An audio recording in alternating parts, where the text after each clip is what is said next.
I'm excited to show you how quickly and easily you can make my gluten-free chocolate peppermint whoopie pies. They have a cream cheese and white chocolate filling sandwiched between two pillowy double chocolate chip cookies. The cookies are made gluten-free with almond and oat flour, and they're naturally sweetened with maple syrup and coconut sugar.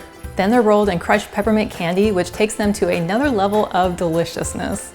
We're gonna start by creaming together our butter and our natural sweeteners. And start with half a cup of coconut sugar, 2 tablespoons of maple syrup, and 1/3 cup of butter. Then I'll simply mix these together until well combined.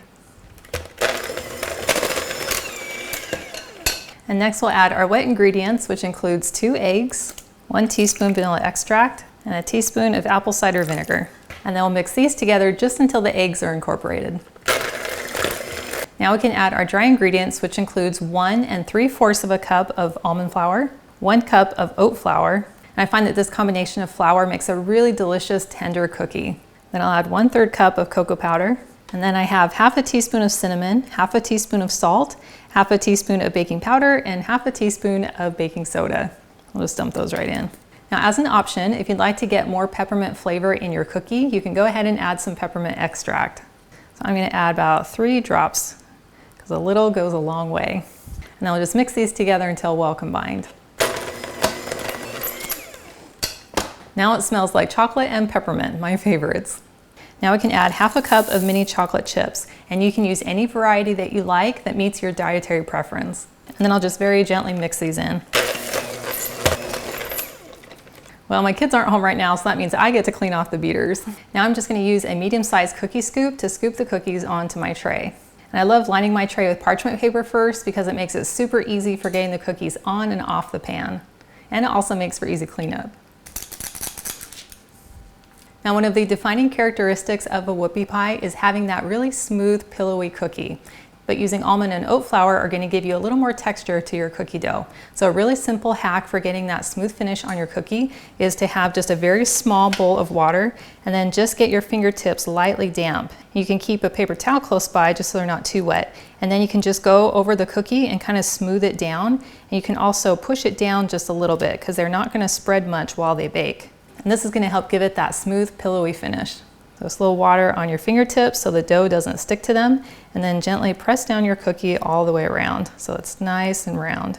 Well, I smoothed and shaped all my cookies, so now they're ready to go into a 350-degree oven for 10 to 12 minutes. While our cookies are baking, we can make the cream cheese white chocolate filling. What I love about this recipe is that it doesn't require any additional sugar or powdered sugar to sweeten the cream. We're going to rely on the chocolate chips that we choose, and there's lots of different varieties available with lots of different sweeteners. I'm going to go ahead and just use some vanilla melting wafers. We'll begin with 1 cup of the white chocolate chips or wafers. Then we'll add a teaspoon of coconut oil, and then I'm going to melt this in 25-second intervals in the microwave, taking it out to stir in between until it's creamy and smooth. So after our first round of 25 seconds, you can see that it's just starting to melt. So I'm just going to stir it around and then put it back in the microwave for another 25 seconds. So after our second round of 25 seconds, you can see that it's starting to melt. So I'm going to go ahead and stir it and see if I can get all those chips to melt down completely. If not, we'll put it in for just a little bit longer. Well, that looks nice and creamy, so we're good to go. We're going to blend this together with our cream cheese, and you can use a food processor, or I'm using the chopper cup that comes with my immersion blender. Now you want your cream cheese to be room temperature because if you take it right out of the fridge and we combine it with that chocolate, the white chocolate is going to harden on us a little bit quicker than we want it to. So a really simple hack for warming up cream cheese if you've just taken it out of the fridge is to slice it into these thinner slices, spread it on a microwave safe plate, and then microwave it for about 20 or 25 seconds. And then it softens it just enough that it's real easy to use. So I'm going to add 1 brick or 8 ounces of cream cheese to my chopper cup.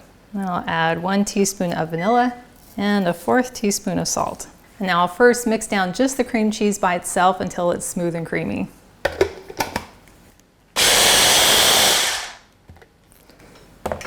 Perfect. Now we can pour in our melted white chocolate.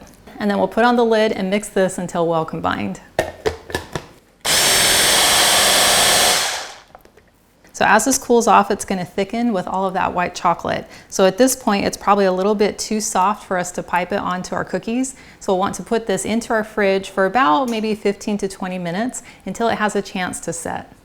And to help it cool off a little quicker, you can pour it into a shallow container, which will allow more of it to be exposed to the cool air at once. So I'm just gonna spread this around, and then it will go into my fridge for about 15 minutes. So after about 10 minutes in the fridge, our cream cheese and white chocolate mixture is now the perfect consistency that we can pipe it into our cookies. Once my cookies came out of the oven, I allowed them to cool on my counter, and then I put my tray in my fridge for a few minutes just so the cookies are nice and cool. So you can either spread the frosting right onto the cookies, or I have found it works really well to pipe it on. And you can use just a sandwich bag, and I'm gonna poke it down inside of a jar here, and then just push the bag down inside. And that will hold it in place so that I can spoon in the cream. And then we can pull it up out of the jar, press out the air, seal the bag, and then I'm gonna clip it off about 1/4 of an inch. And then we can simply turn one of our cookies upside down, press our cream down in the corner, and then we're gonna want to make a circle around the outer edge of the cookie, and then we'll fill in the center. Here we go. That just has the perfect consistency, which makes it really easy to pipe. So we're gonna make a nice smooth circle around the outside, and then we can fill in the middle. We want the cream to be thick enough that we have enough surface area to add our peppermint candy to. So now I'll just take another cookie and then very gently press it on top. Oh, that is so cute. So you can also hold it in your hand.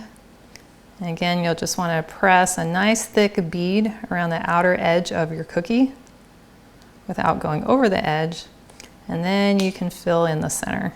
Then find another cookie and press it right on top. Now you can absolutely enjoy them as is, or you can add the peppermint candy to the cream. And I find it works best to just do it by hand.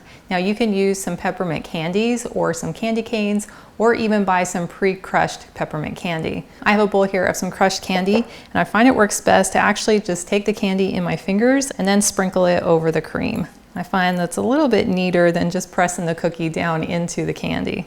Oh, that looks so good.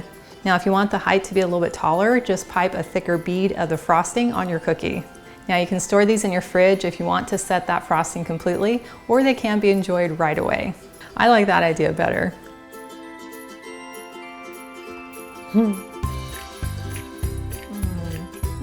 Crunchy. That tastes amazing.